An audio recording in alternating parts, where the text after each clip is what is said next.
I think what was guiding the art direction at the beginning of the project was define the scale of the game, because we knew that we were having those gigantic 25-meter tall creatures and monsters. So we really wanted to have the architectural elements of the game, the vegetation, the trees, to reflect that kind of size.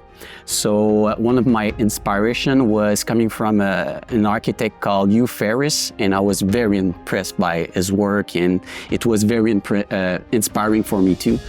So just the scale of his work. So he was a real influence for Metropolis, Gotham. So I was really inspired by his work. One of the things that just as artists and as creators we were interested in as well was going for a color palette that can be very bright and something that can really challenge us too as artists, and going into a bit more of like that hand painterly work and getting our hands really into it, into the clay, so to speak.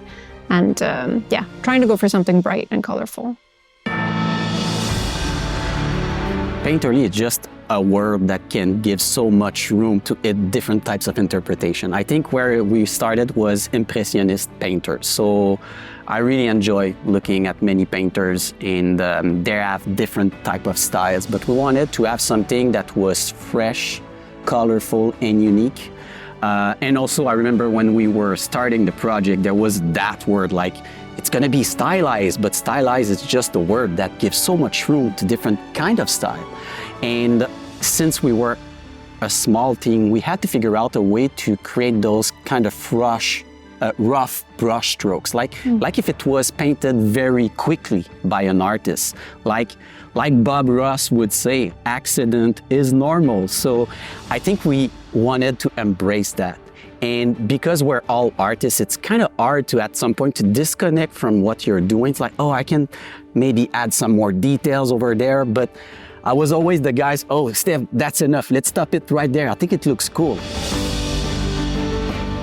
I can speak more on the character side. For us, we do a lot of that hand painting, a lot of those strokes by hand. And we try to embrace, like, not the mistakes, but the non-realistic part of it, having an extra splotch here and there. We've got, brushes that we made that can, help us as artists to get the texture we're looking for. It really is kind of a texture that gives to it.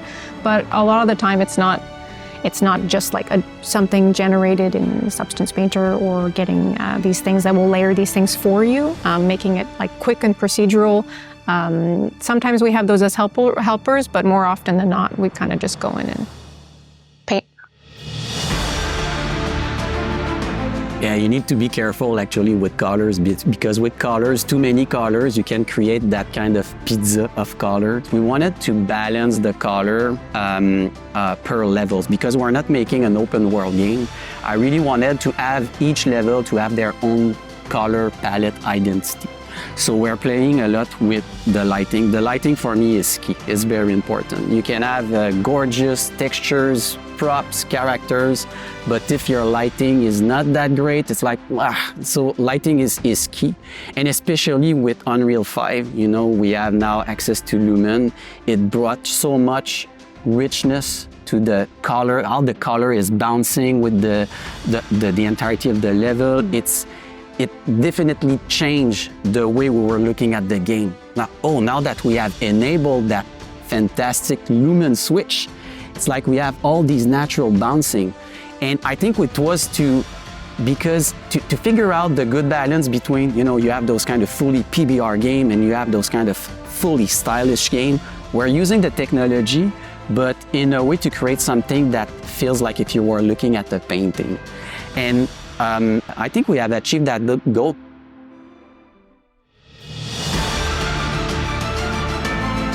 I have many. I'll start with graphic novels, European graphic novels. I really wanted to stay away from, DC comic, Marvel's comic, those kind of classic. Before I started Eternal Strands, I saw a video. It was one of League of Legends short film for a competition. It's Rise. I don't know if you remember that one, but it was made by Fertiche Studio, did Arcane, and I'm a huge fan of Arcane. And when I saw that short film, it was way before Arcane was announced. I was like, oh gosh, this is freaking cool. This is so amazing. I wish I would be able to work on a game that has that kind of look. So for me, when we started the project, one of the things that I wanted to challenge myself a lot was in concept and drawing and stuff like that, and doing more, learning more about color as well, which is something I find super fascinating and also kicks my butt all the time because of just color theory in general.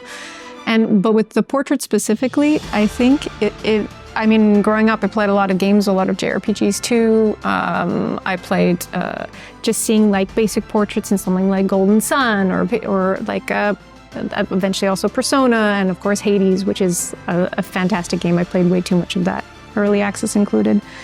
But I really liked that part, visual novels too. Just that kind of thing, like you can get an emotion from a 2D image as well when it's well done, especially if you have voices on top of it. I was made for this, Aurea. Failure hasn't even crossed my mind. I have one personal. Yeah, go ahead. It's really Maxime Demaitre's stuff because it was so saturated. Blue sky. Maxime Demaitre is our concept artist that we have who works from Korea.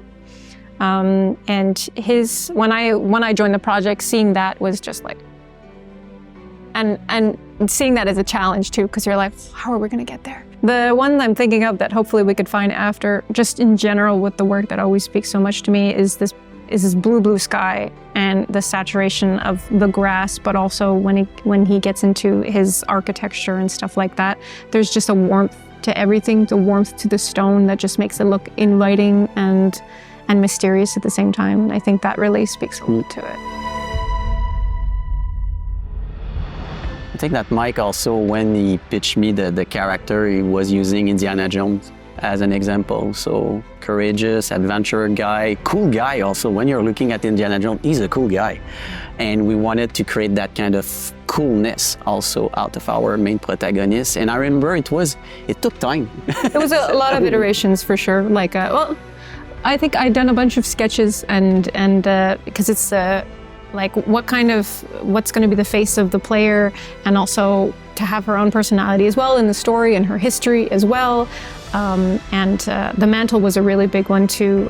What gives her one of sets of her powers and stuff. Figuring that out was actually one of the longest processes. It's just a cape, but at the same time, it's getting that to work with gameplay and all that kind of stuff. But yeah, all of Bryn's personality and her vibe really comes from a lot of good work from the narrative team. So mostly collaboration there.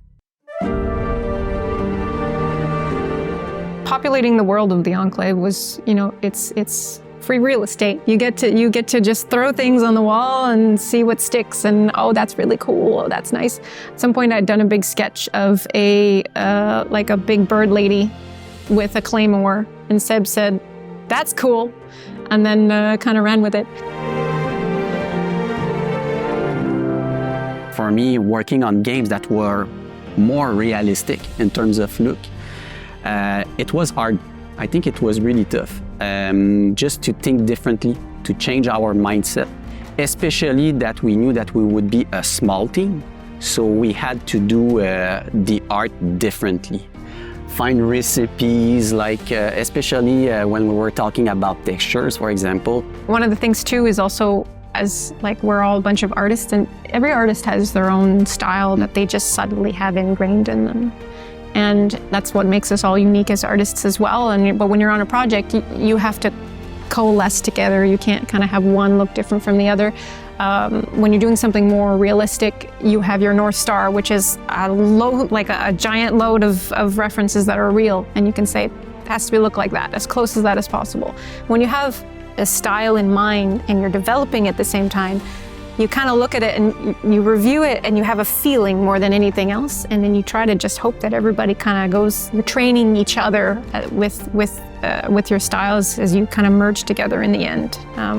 And that kind of is how the style happened, through like you mentioned, like finding easy recipes, through just like actually creating assets and seeing what comes out. And it's, oh, that's really cool. Okay, we can now use that as kind of our North Star.